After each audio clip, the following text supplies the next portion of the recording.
আজকে ফেব্রুয়ারি মাসের প্রায় মাঝামাঝি সময় চলে এসেছে। দেখে মনে হচ্ছে একদম যেন সামার চলে এসেছে। এই সময়টা খুব এনজয় করি, কারণ আজকে সারাদিন সূর্য ছিল সকাল থেকে।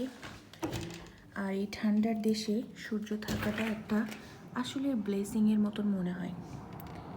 তো আশেপাশের ওয়েদারটা দেখতে অনেক সুন্দর লাগছে, দেখতেও ভালো লাগছে আশেপাশের ওয়েদারটা। এই দিকটাতে সূর্যের অল্প একটু আলো দেখা যাচ্ছে, কারণ আমাদের বাসার ওই সাইডে কোনো উইন্ডো নাই, এই জন্য আমরা কখনো সানসেট দেখতে পাই না।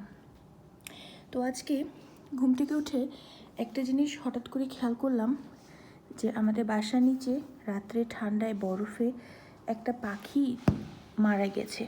এই যে আশা করি ভিডিওতে দেখা যাচ্ছে, ওই যে পাখিটা মারা গেছে, বরফের মধ্যে পড়ে আছে। জানি না কী কারণে মারা গেছে, বাট মানে পড়ে আছে দেখলাম। সো এগুলো দেখলে আসলে খুব খারাপ লাগে, কারণ আমি একজন নেচার প্রেমী একজন মানুষ। গাছ পাখি এগুলো আমার খুব পছন্দের একটা জিনিস। আমি খুব ভালোবাসি গাছ পাখি পশু, সব কিছু আমি খুব পছন্দ করি। সো অনেকে এইসব জিনিসগুলো স্কিপ করে, হয়তো বা দেখে না, কিন্তু আমার দেখলে খুব মন খারাপ হয়। আমি 1 ঘন্টা আগে এটা দেখেছি। দেখার পর থেকে আমি জানালায় কয়েকবার করে এসেছি এবং তাকিয়ে দেখছি। যতবারই দেখছি ততবারই মন খারাপ হয়, কারণ আমি পাখি খুব পছন্দ করি। ওকে, ফিনল্যান্ডে আসলে প্রত্যেকটা বিকাল এক এক রকম হয়।